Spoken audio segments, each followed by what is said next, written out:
어제부터 기온이 갑자기 내려가면서 너무 추워졌습니다. 전번 수요일보다 옷이 두꺼워진 것 같습니다. 그런데 이제 길거리에는 여전히 사람들이 북적북적합니다.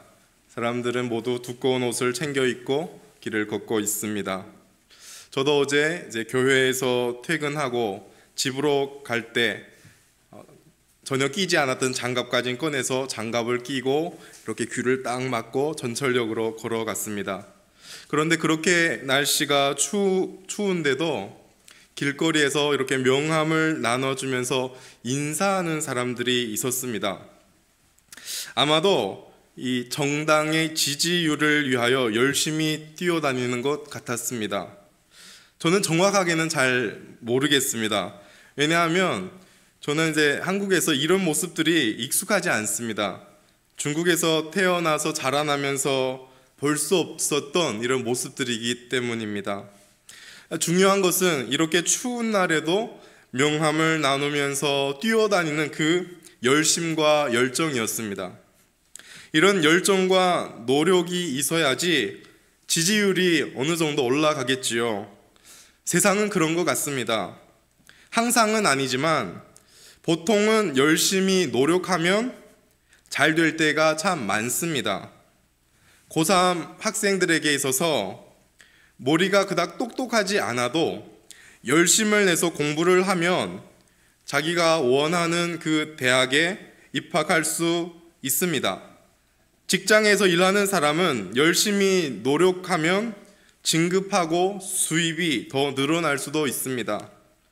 또 운동을 좋아해서 헬스를 다니는 사람은 꾸준히 열심히 노력하면 자기가 원하는 그 아름다운 몸매를 가질 수 있습니다.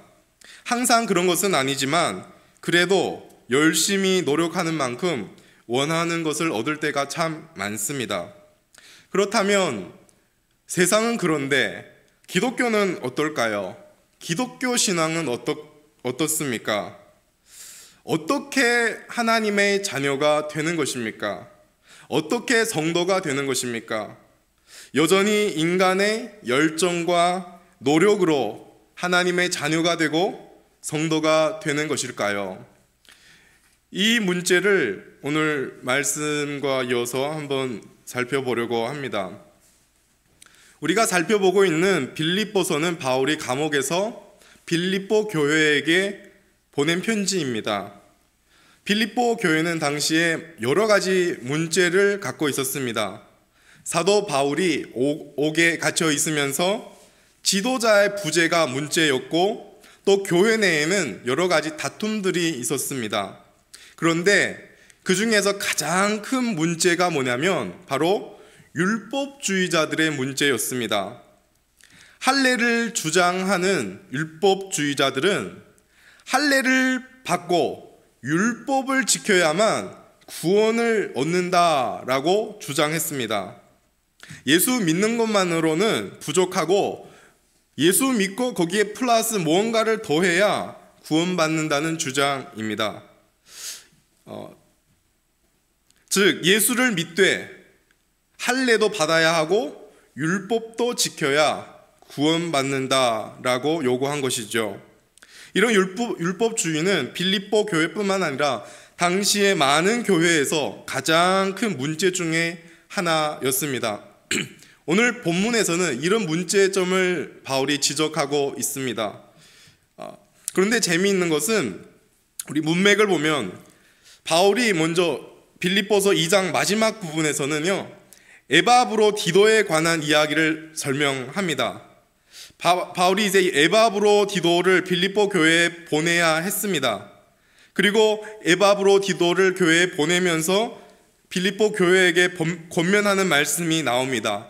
2장 29절에 이렇게 되어 있습니다.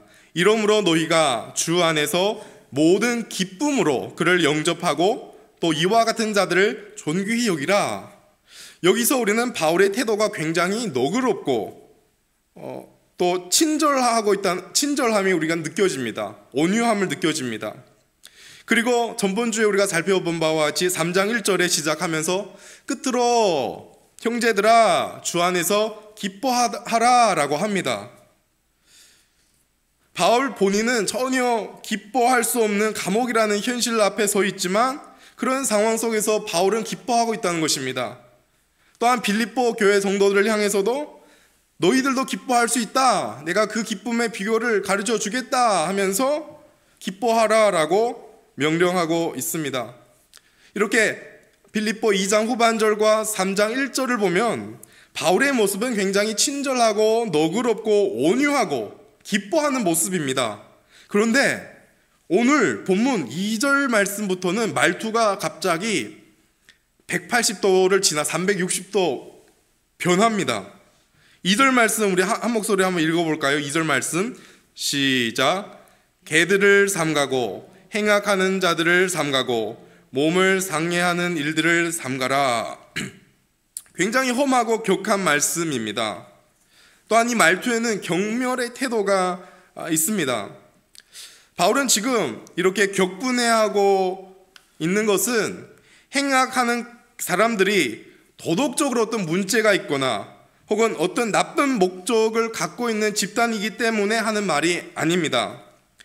굉장히 바른 말을 하는 것 같은데 기독교의 본질을 뒤흔드는 문제이기 때문에 바울의 태도가 여기서 이렇게 변한 것입니다. 사랑하는 성도 여러분, 기독교 신앙은 예수 그리스도만이 근거가 되고 조건이 됩니다.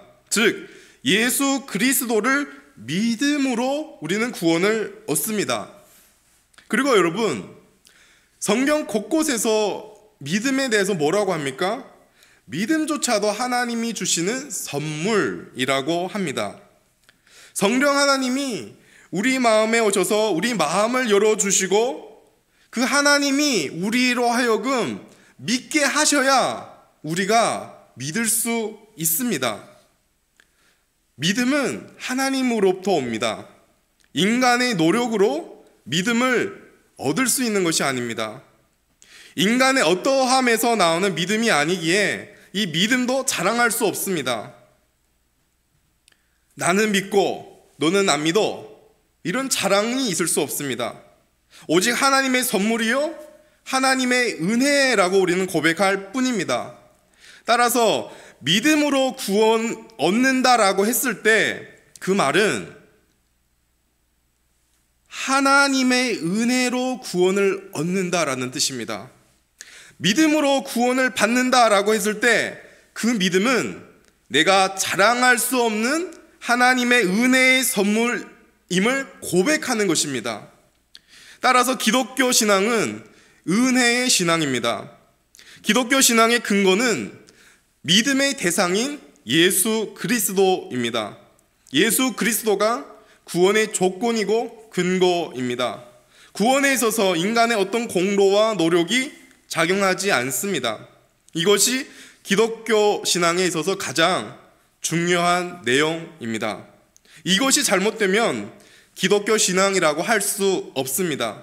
즉 예수 그리스도 외에 무언가를 첨가해서 무언가를 더해서 구원을 얻는다고 주장한다면 그거는 더 이상 기독교가 아닌 것입니다. 율법주의가 이토록 기독교 신앙의 이 핵심, 근간을 뒤흔들기 때문에 바울이 오늘 본문에서 굉장히 강력한 말투로 말하고 있습니다. 개들을 삼가고 행악자들을 삼가고 몸을 상해하는 일을 삼가라. 바울은 3번이나 반복해서 삼가라라는 말을 씁니다. 삼가라라는 말의 뜻은 주의를 기울이고 조심하라라는 뜻입니다. 바울은 반복을 통해서 율법주의의 위험성을 각인시키고 율법주의를 경계할 것을 강조하고 있습니다. 또한 바울은 율법주의자들을 3가지 표현과 연관해서 주의하라고 합니다. 각각 개들, 행악자들, 몸을 상해하는 일, 이렇게 연관짓습니다. 바울이 율법주의자들을 향하여 개라고 부르는 것은 그들의 가르침이 얼마나 위험한지 알기 때문입니다. 어떤 주석에 보면 이 개들, 여기에 대한 주석을 이렇게 했습니다. 미친 개 같은 거짓 교사들을 조심하라. 그들은 정신 나간 미친 개처럼 그리스도와 그의 사도들을 물어뜯고자 하고 자신의 몸도 찢어 놓고자 한다. 실제 미친 개들은 사납게 짖어대면서 사람들을 물어뜯으려고 덤벼들지만 이 미친 개들은 전혀 짖지 않는 가운데 조용히 사람들에게 다가와서 물어뜯기 때문에 한층 더 위험하다. 이 주석의 이 말씀으로 보아 이 율법주의 위험성을 굉장히 잘 설명해 준 그런 주석 내용인 것 같습니다. 뿐만 아니라 이 율법주의를 주장하는 이 사람들은 바울이 전한 그 복음은 다 거짓 복음이고 자신들이 전한 복음만이 참 복음이라고 주장하면서 자기와 다른 자들을 모두 개라고 칭했습니다. 그래서 바울은 여기서 거꾸로 이 율법주의자를 향하여 개라고 부른 것입니다. 또한 바울은 그들을 향하여 행악하는 자들이라고 합니다. 행악하는 자들이라고 했을 때는 교회와 그리스도인들을 뒤엎고 분열과 당파를 조장하는 악을 행하는 자들이라는 뜻입니다. 그리고 마지막으로 몸을 상해하는 일이라고 지적합니다. 몸을 상해하는 일을 삼가라, 이걸 문자 그대로 번역하면 살점을 떼어내는 일을 삼가라라는 뜻입니다. 살을 좀 떼어내라, 이런 뜻입니다. 유대인들이 가장 자랑스러워하는 것은 할례였습니다. 그 할례를 비꼬아서 바울이 몸을 상해하는 일을 삼가라라고 한 말입니다. 할례는 유대인들에게 있어서 가장 큰 자랑거리였습니다. 왜냐하면 그들은 할례가 하나님의 선택된 백성의 표시라고 믿었습니다. 그런데 바울은 그 할례를 몸에서 떼어낸 한 살점에 불과하다라고 말합니다.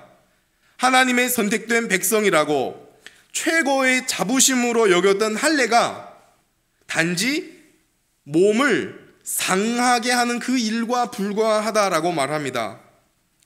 몸의 할례의 흔적을 가졌다는 것이 신앙의 핵심이 아닙니다.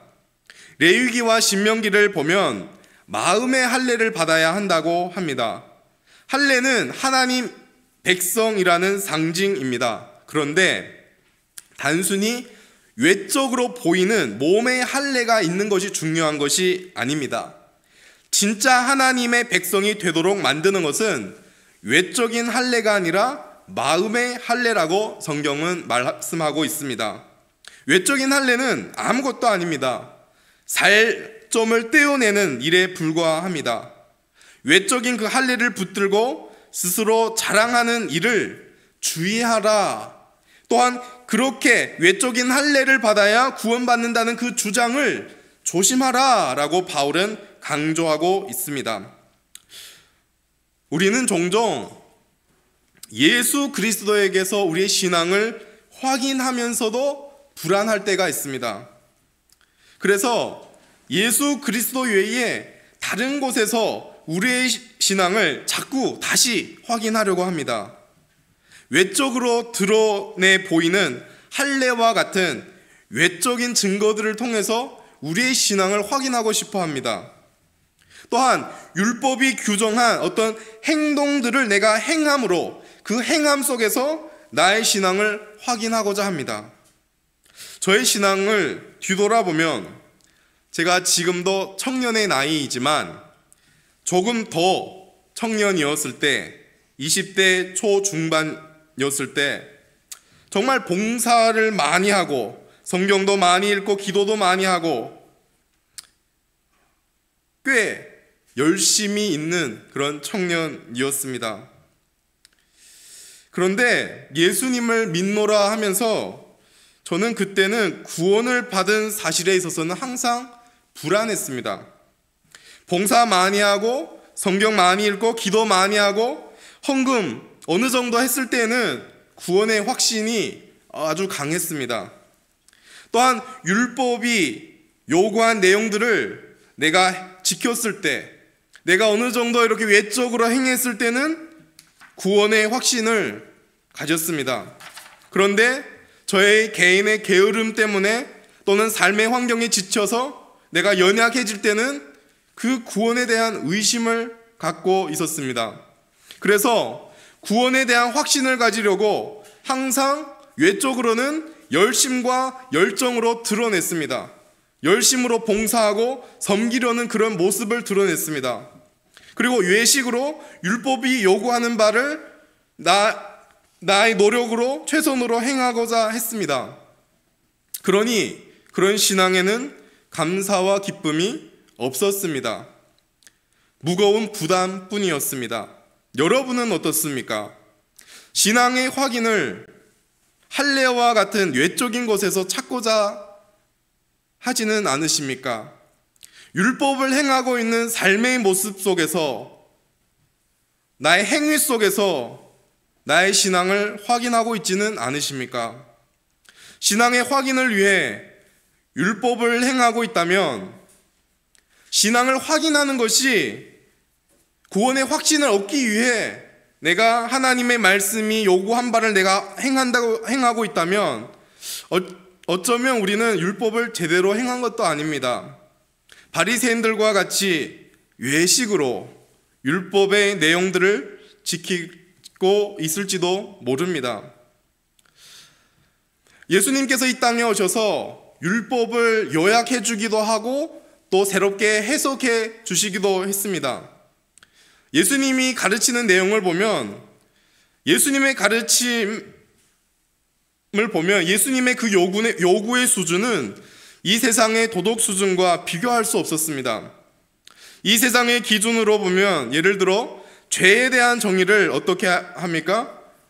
행동으로 정말로 사람을 죽였을 때 살인죄를 지었다라고 하지만 예수님께서는 마음으로 형제나 자매를 미워하면 그것이 살인죄다라고 합니다.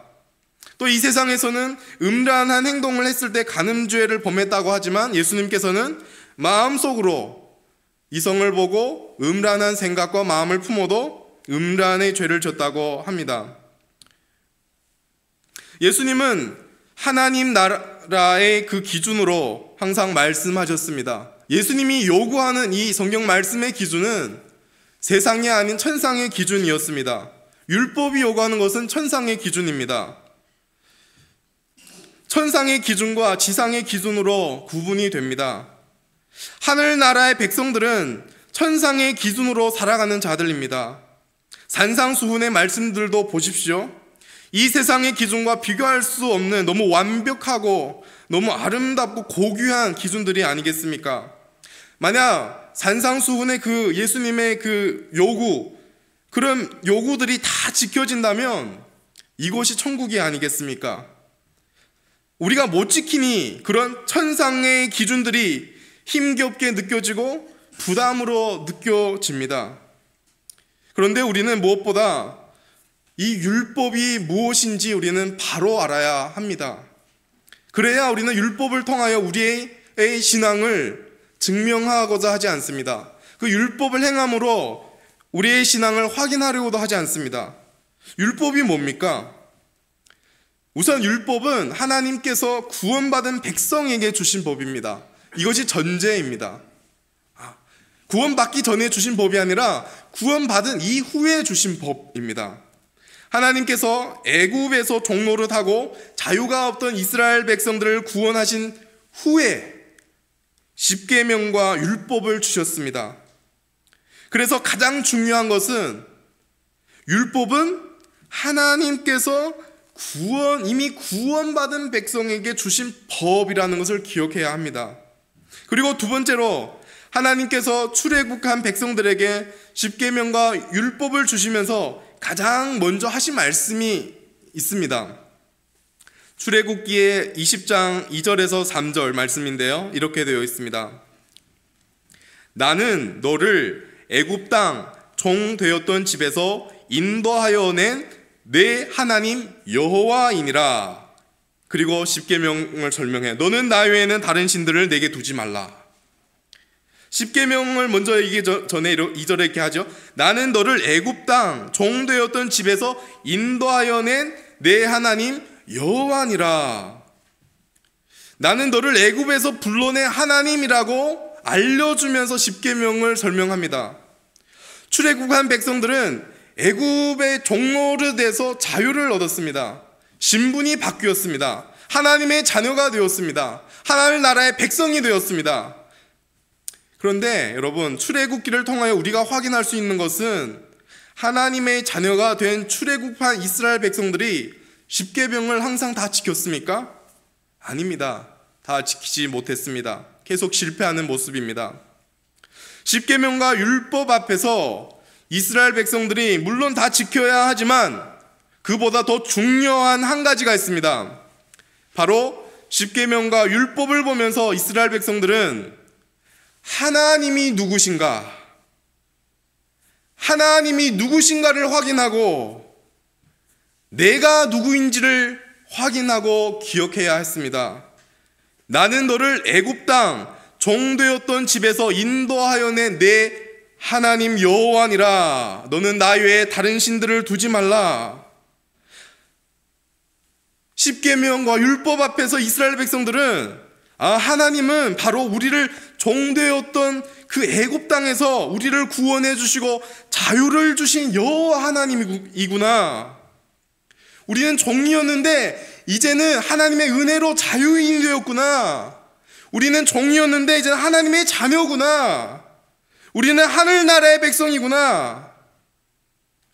세상의 기준과도 비교도 되지 않는 완전 다른 차원의 그 위치로 우리는 부름을 받은 자구나.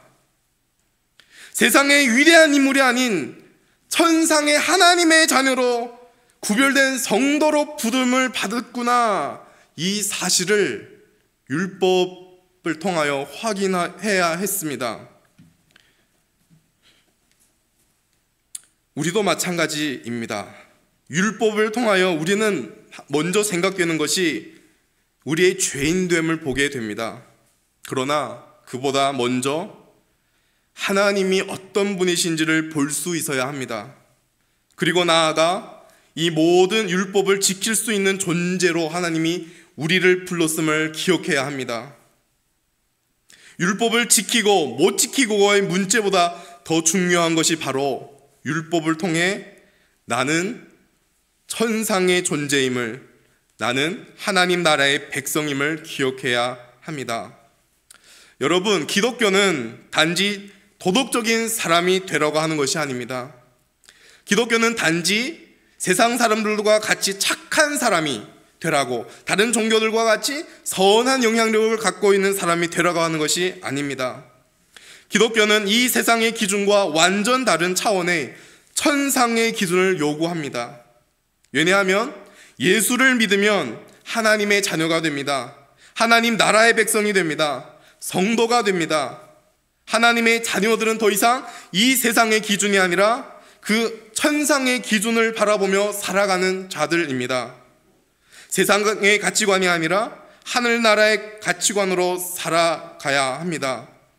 율법은 우리에게 그 고귀한 기준과 가치관을 보여줍니다. 그런데 여전히 죄성을 가진 인간은 천상의 그 기준과 요구 앞에서 여전히 간극을 느낍니다. 우리 스스로의 노력으로, 스스로의 의지로는 예수님이 요구한 그 천상의 기준이 율법과의 간극을 우리의 힘으로 좁힐 수 없습니다. 간극이 너무 크기 때문에 그 천상의 기준에서 세상의 기준들을 추구하기 시작합니다. 세상이 요구하는 기준들대로 우리는 살려고 합니다. 이 세상의 가치관을 따르고 쫓아갑니다. 내가 잘해야 복 받는다라고 말하는 세상의 기준을 나도 믿게 됩니다. 그래서 복 받기 위해서 열심히 노력합니다. 구원받는 것이 불안하기에 이제 열심을 냅니다. 여러분, 우리가 열심히 무엇을 해서 보상을 받고 열심히 율법을 지켜서 구원을 얻는 것이 아닙니다. 오히려 우리가 구원을 받았기 때문에, 하늘나라 백성이 되었기 때문에 천상의 기준을 바라보며 살아가는 것입니다. 그런데 여전히 막막하시지요.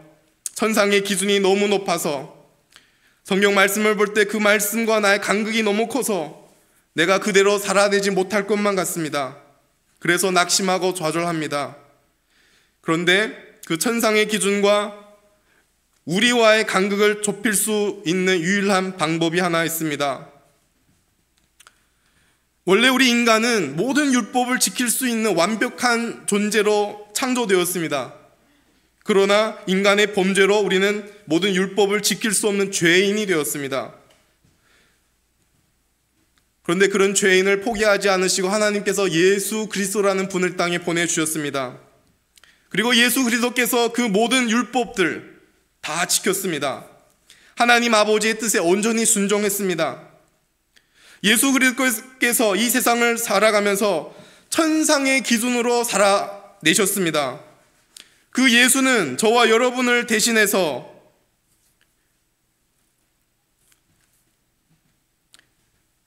십자가를 짊어지시고 십자가에 못 박혀 죽으셨습니다.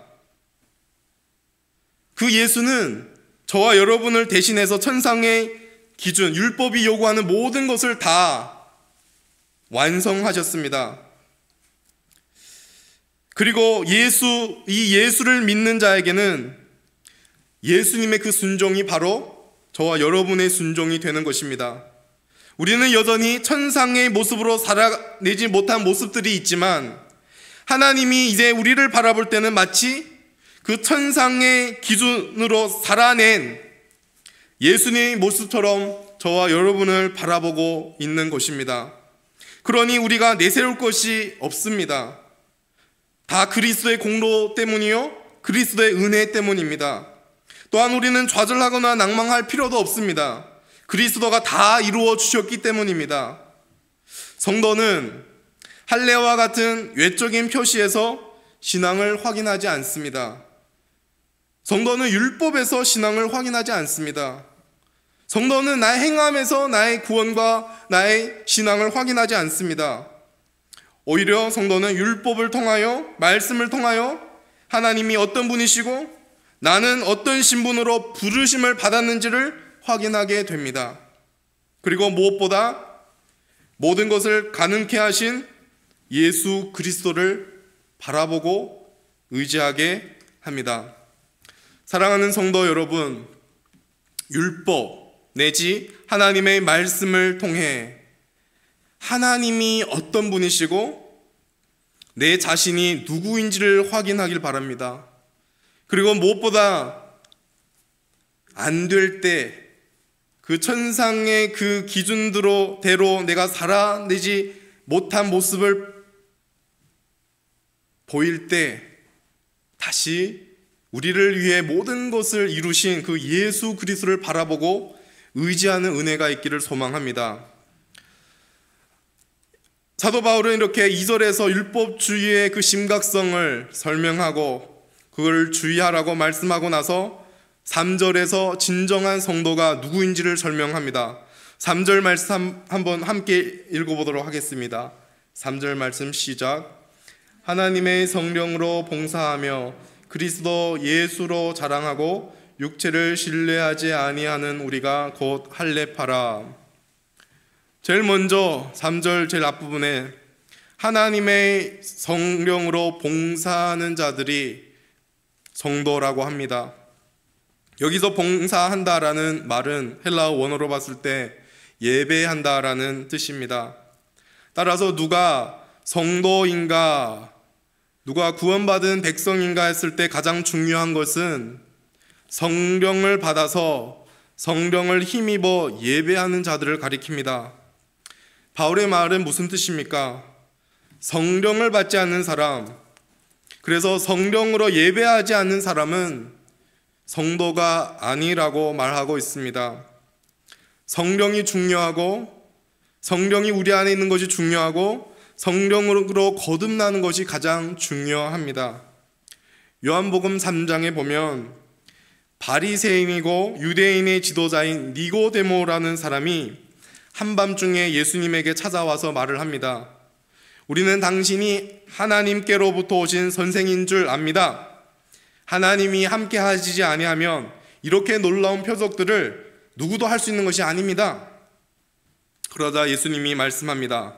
사람이 거듭나지 않으면 하나님 나라를 볼 수 없다. 니고데모는 의아해서 묻지요. 사람이 늙으면 어떻게 다시 태어나겠습니까? 어머니 뱃속에 다시 들어가야 합니까? 그때 예수님이 대답하십니다. 누구든지 물과 성령으로 태어나지 않으면 하나님 나라에 들어갈 수 없다. 하나님 나라에 들어간다는 말은 하나님 나라의 백성이 된다는 말이고 하나님의 자녀가 된다는 말이며 성도가 된다는 말입니다. 성령으로 거듭나야 성도가 됩니다. 성령으로 거듭나야 하나님의 자녀가 되고 하나님 나라의 백성이 됩니다. 사람의 어떤 최선을 다해서 노력을 함으로 말미암아 성도가 되는 것이 아닙니다. 성령이 저와 여러분의 마음에 찾아오셔서 우리를 거듭나게 하지 않고서는 하나님 나라에 들어갈 수 없고 하나님 나라를 볼 수 없습니다. 성령이 임하지 않고는 놀라운 기적들을 보여줘도 예수를 주로 믿지 않고 하나님 나라의 백성이 될 수 없습니다. 죄송합니다. 사람의 어떤 방법이 아니라 하나님의 방법으로 성도가 된다는 말입니다. 사람의 공로 때문에 성도가 되는 것이 아니라 하나님의 은혜로 성도가 된다는 말씀입니다. 또한 성도는 그리스도 예수를 자랑하는 자들입니다. 당시 율법주의를 요구하는, 주장하는 이 율법주의자들은 그리스도 예수보다 다른 것을 자랑했습니다. 자신들이 유대인이라는 사실을 자랑했고 할례를 받았다고 자랑했습니다. 또한 율법을 지켰다고 자랑했습니다. 그런데 사도 바울은 진정한 성도는 다른 것을 자랑하는 사람이 아니라 오직 예수 그리스도만을 자랑하는 사람들이라고 말합니다. 여기서 우리는 좀 주의해야 되는데요. 예수 그리스도를 자랑하지 않으면 진정한 성도가 아니다라는 말씀이기보다 은혜로 진정한 성도가 되었다면 그 사람은 예수 그리스도만을 자랑하게 되어 있다는 말씀입니다.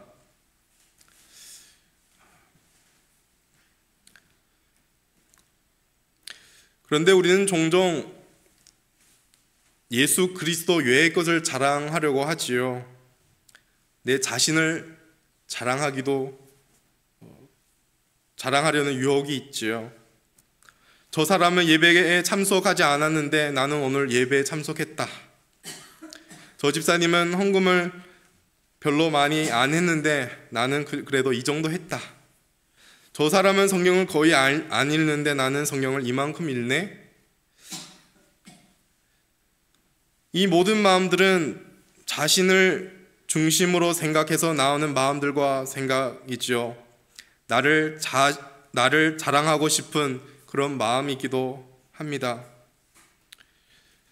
그런데 진정한 성도는 이렇게 자신을 사랑할 수 없습니다.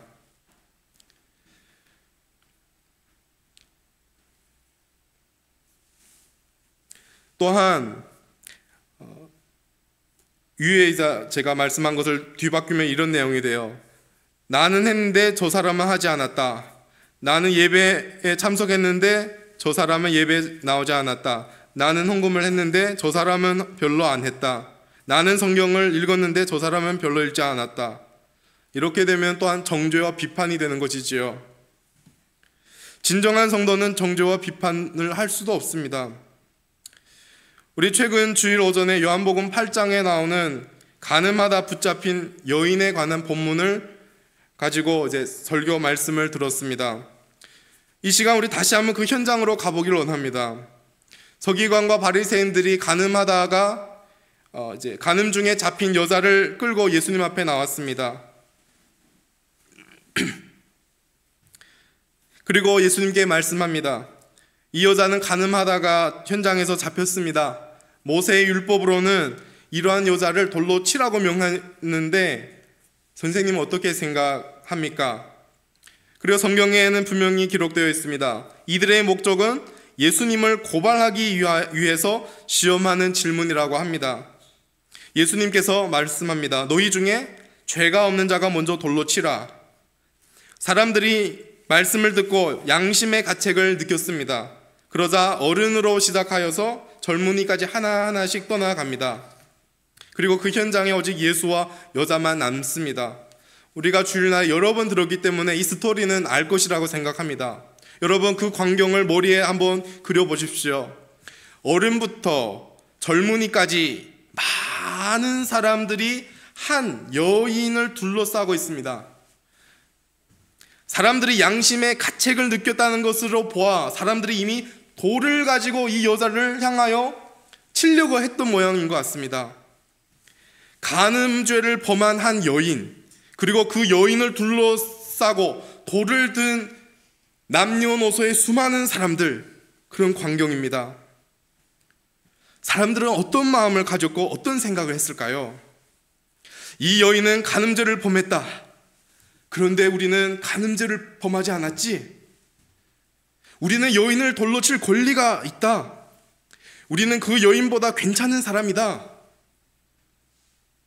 여인을 비판하고 정죄함으로 그렇지 않은 내 자신의 모습을, 나의 정당성을 증명하려는 마음이 아닐까요? 그 여인은 그런 잘못을 했지만 나는 그 여인과 똑같은 잘못을 하지 않았다라고 나의 옳음을 드러내려는 것이 아닐까요?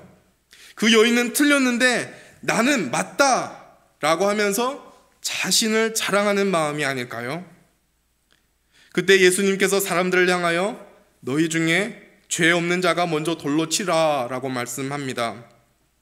그러자 사람들이 양심의 가책을 느끼고 어른부터 시작해서 모든 사람들이 다 떠나갔습니다. 돌을 든 사람 중에 괜찮은 사람이 한 명도 없었습니다. 옳은 사람이 한 명도 없었습니다. 자신의 권리와 자격을 정당화할 사람이 한 명도 없었습니다. 자신을 자랑할 수 있는 사람이 한 명도 없었습니다.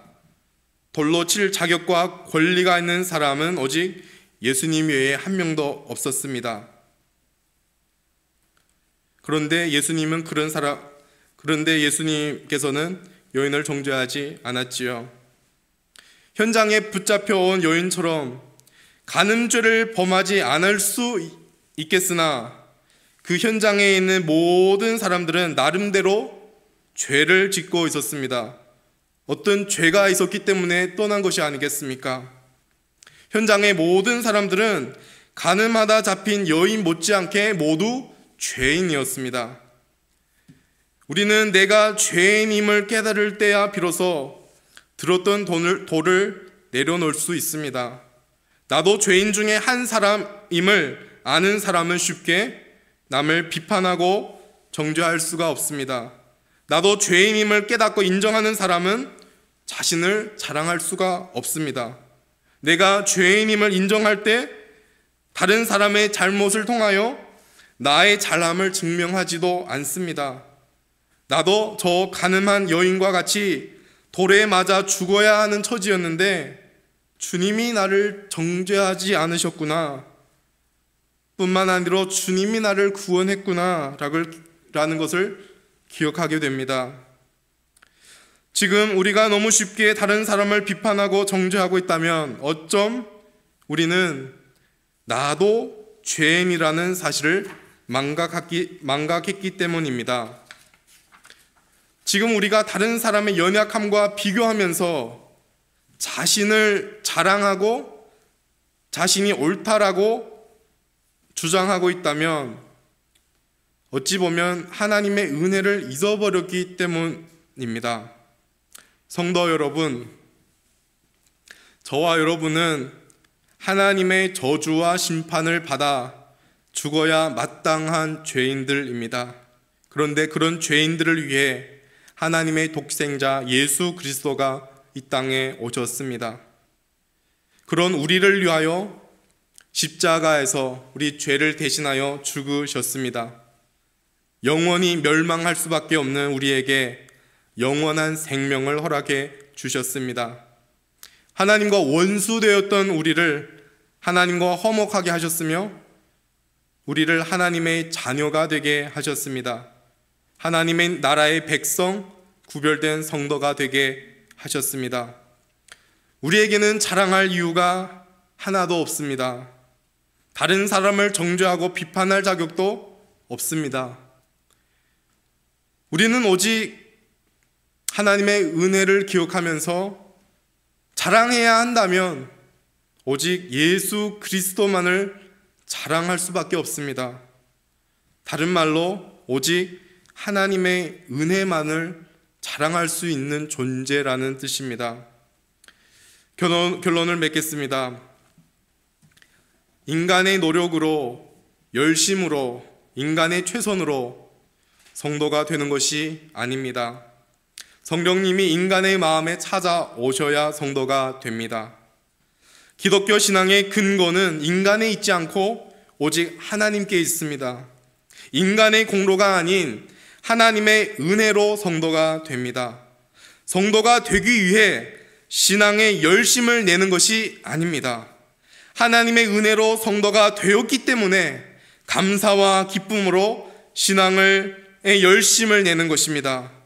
성도가 된 것이 나의 노력이 아닌 전적인 하나님의 은혜임을 알기에 자신을 자랑하지 않고 주 예수 그리스도만을 자랑하는 것입니다. 하나님의 은혜로 성도가 되었기에 다른 사람을 쉽게 비판하고 정죄하지 않습니다.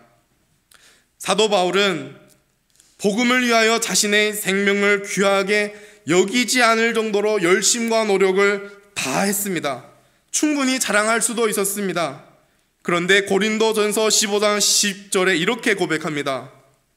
그러나 내가 나 된 것은 하나님의 은혜로 된 것이니 내게 주신 그의 은혜가 헛되지 아니하여 내가 모든 사도보다 더 많이 수고하였으나 내가 한 것이 아니요 오직 나와 함께 하신 하나님의 은혜로라. 하나님의 은혜로 자신의 신앙을 확인하고 하나님의 은혜로 자신의 행한 일들을 평가하는 바울의 모습을 보게 됩니다. 사랑하는 성도 여러분, 저와 여러분도 오직 하나님의 은혜로 자신의 신앙을 확인하고 하나님의 은혜로 자신이 행한 일들을 평가하고 바라보길 소망합니다. 그리고 무엇보다 오직 하나님의 은혜, 우리 주 예수 그리스도만을 자랑하길 소망합니다.